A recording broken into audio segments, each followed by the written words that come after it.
Nobody else out there? Okay. People watching online. Beg pardon? Melinda and them are watching. Oh, okay. You ready? Me? No, I'm not really waiting for you.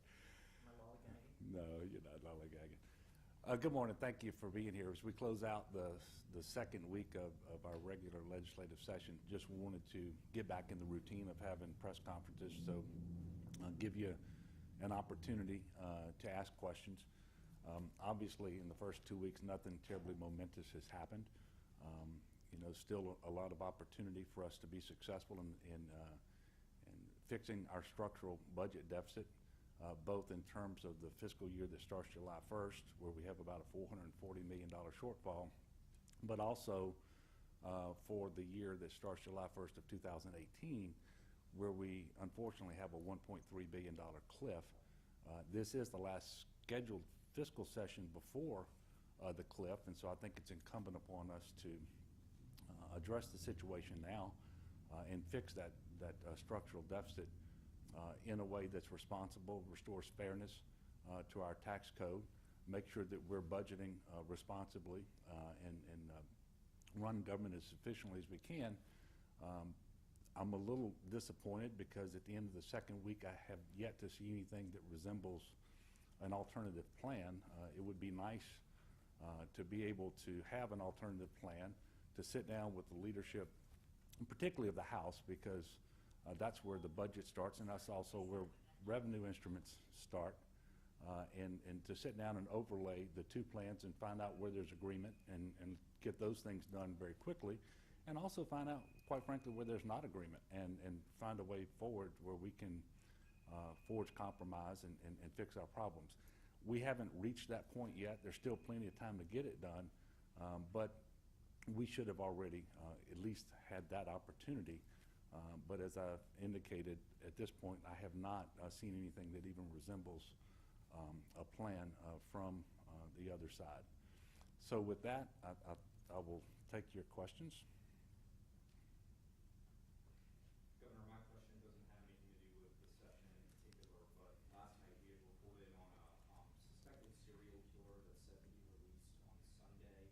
Local district attorney in Vernon Parish is very concerned, along with detectives and judges, the whole community out there. He actually called on everyone in the state to reach out to your office. Is there anything that you can do to maybe ask for a rehearing by the parole board, or what can be done to maybe stop his release?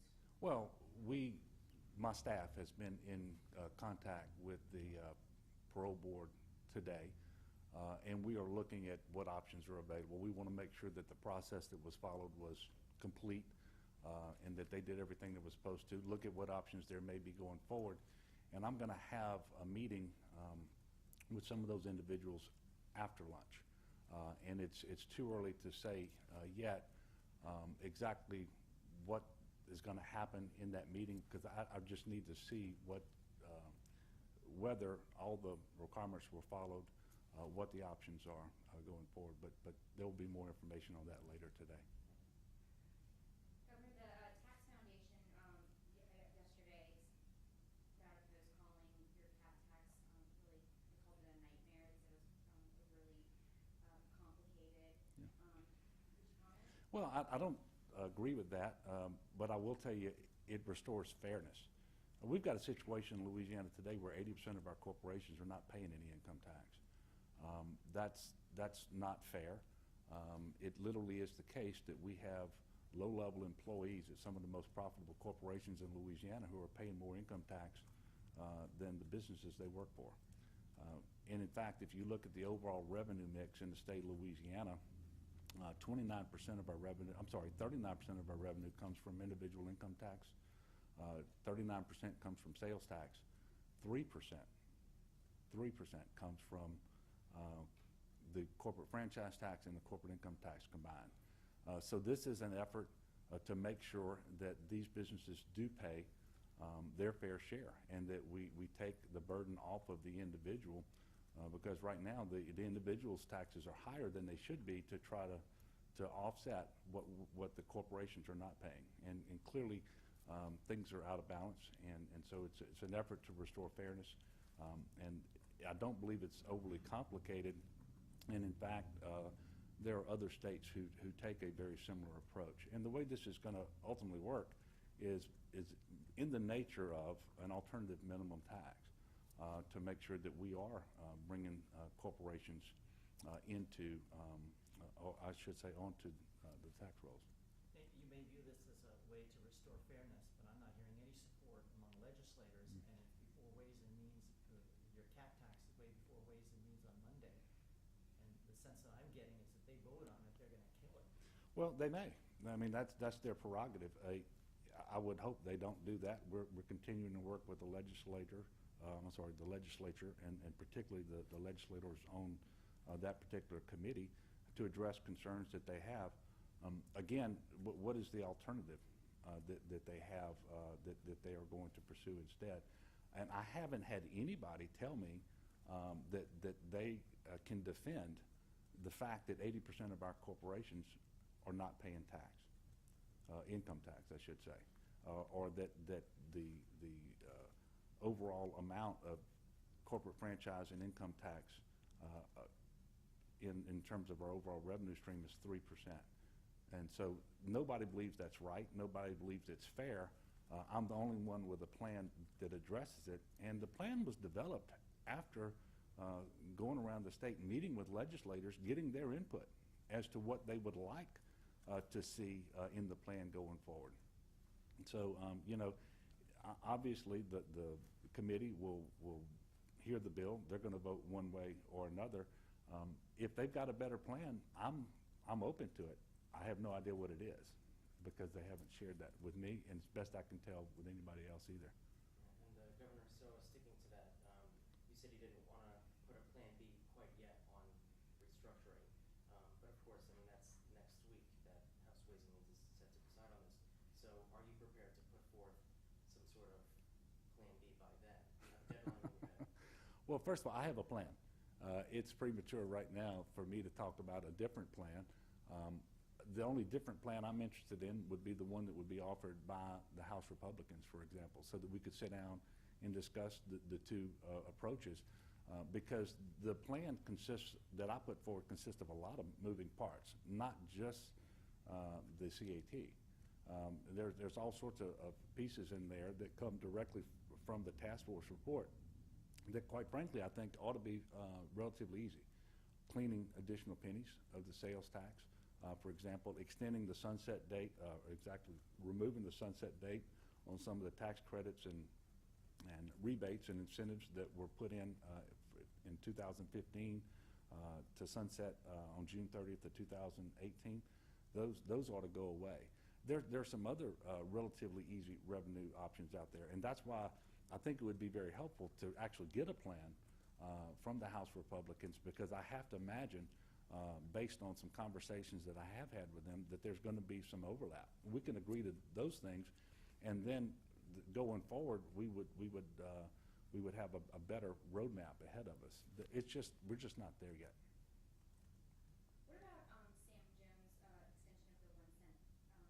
Yeah. I mean, is that, did you give him your blessing to do that? I mean, is that your plan B? No, it is not my plan B.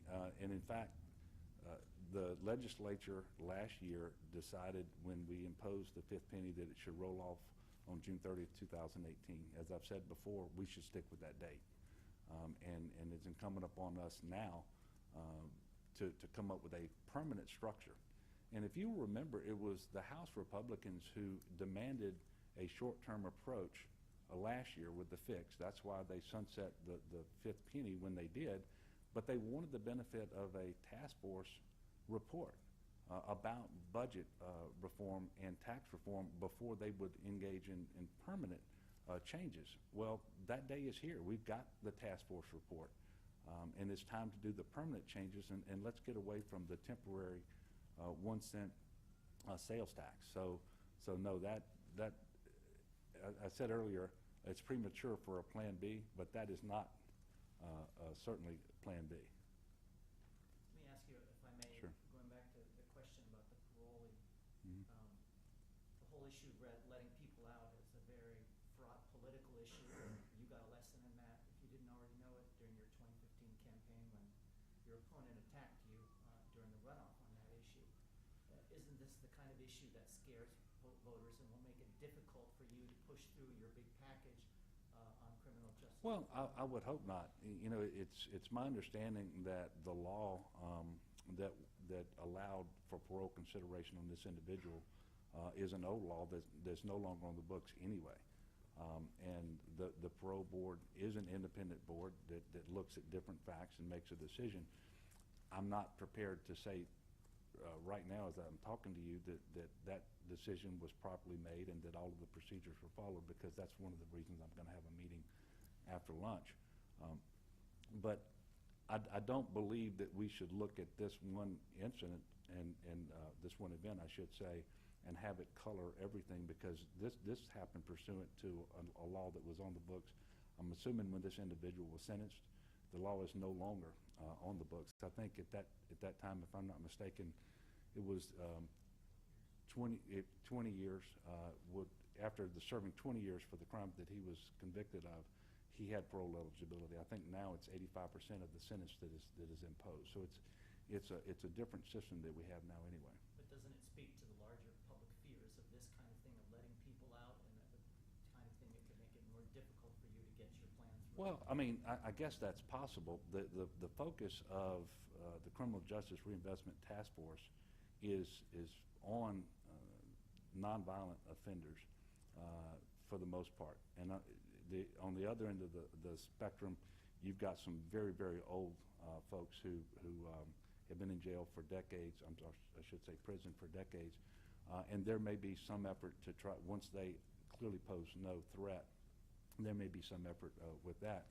But this package is designed to deal with the fact that we have too many people in our prisons for too long who are not violent offenders. And we're talking about property crime and low-level drug offenders.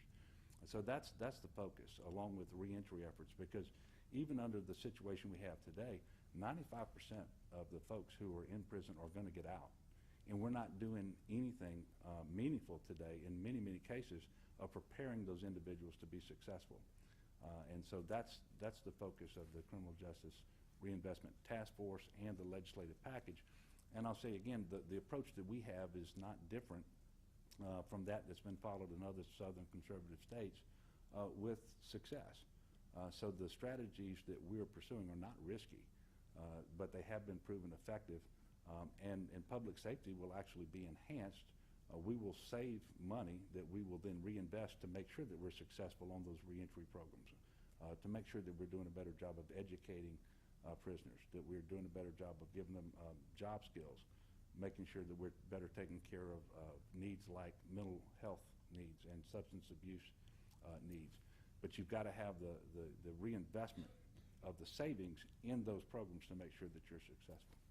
Along those same lines, Governor, are you concerned with a man like Samuel Galbraith being released with his background? Well, look, I'm concerned about that, sure. You know, I'm not prepared right now to say that the parole board was clearly wrong. We have to take a look and see. That's what this meeting is going to be about later today. Governor, speaking of prison reforms, a slew of bills are going to show up next week. Thoughts on death penalty being abolished? Yeah, you know, that's not part of, and it comes on the heels of Tyler's question. That's not part of the package that we're pushing. And I'm interested in the discussion that happens, the conversation that happens in the legislature, but I'm not taking a position on that. It's not part of my package. I'm not pushing it. Yes, sir. I just want to get back to the tax issue.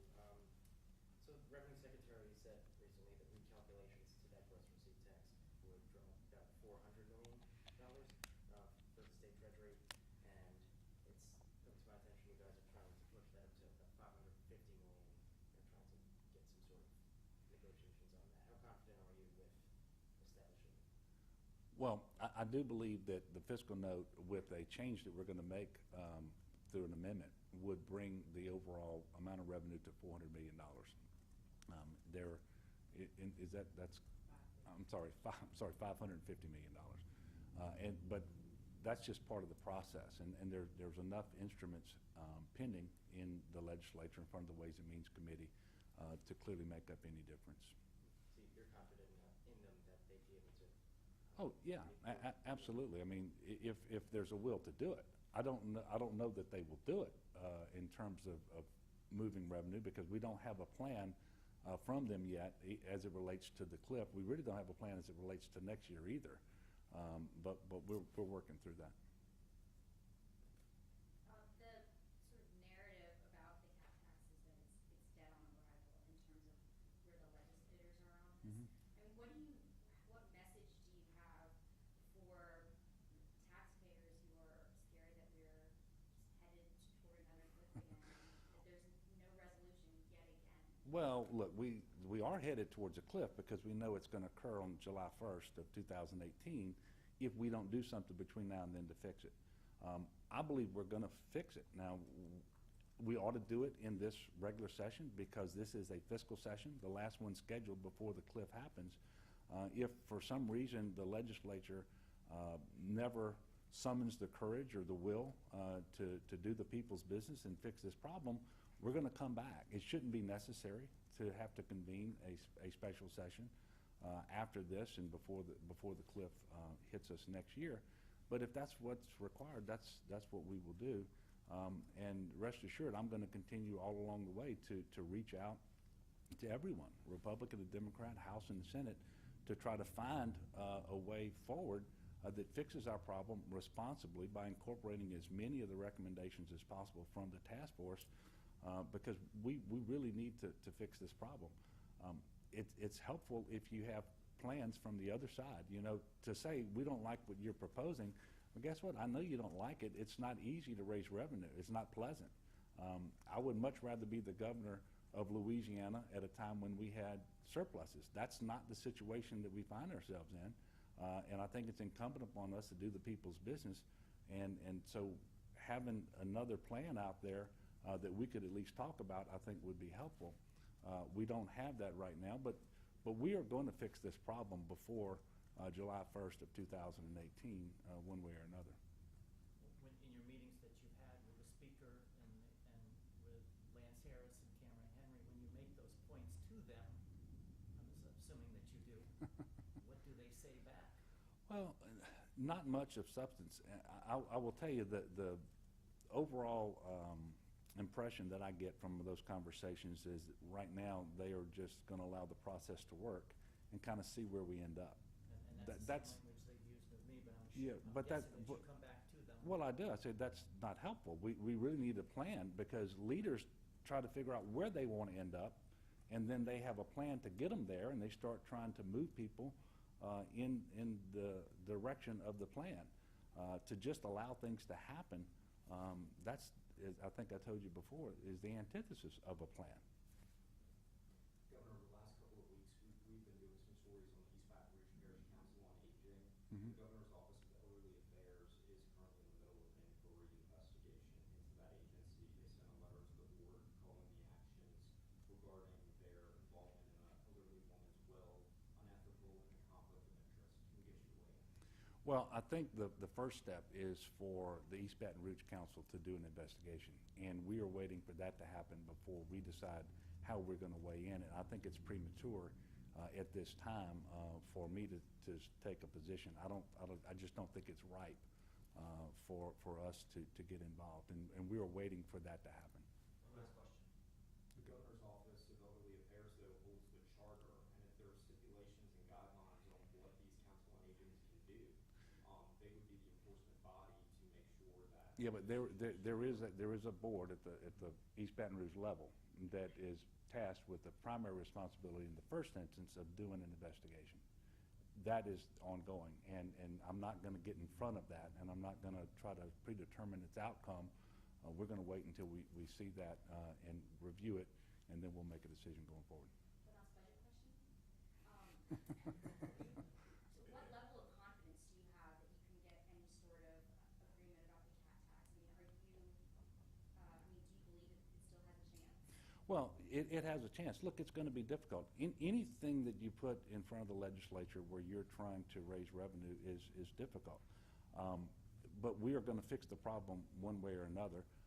I believe that it's a responsible way forward. It restores fairness. It addresses the cliff in a way that is consistent with many of the legislators who have had conversations with me over the last several months, not just over the last couple of weeks, but now it's time to act. And you know, it is hard. I mean, I sat in the legislature for 8 years.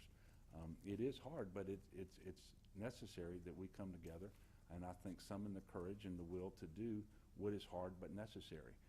And in some cases, when you have situations like we do with the fiscal cliff, you know, you have to choose from the best option available to you, even though none of them are terribly appealing. And in any time that you're looking at new revenue, that happens to be the situation. But Governor, I understand why you're saying it should be passed, Yeah. or an alternative should be passed, but have you been given any indication that, you know, people's temperatures are warming toward it? I would never say that the conversations that I'm having with individuals are terribly different from what you're having. But we are continuing to work with them and addressing their concerns and offering amendments to make the proposal better.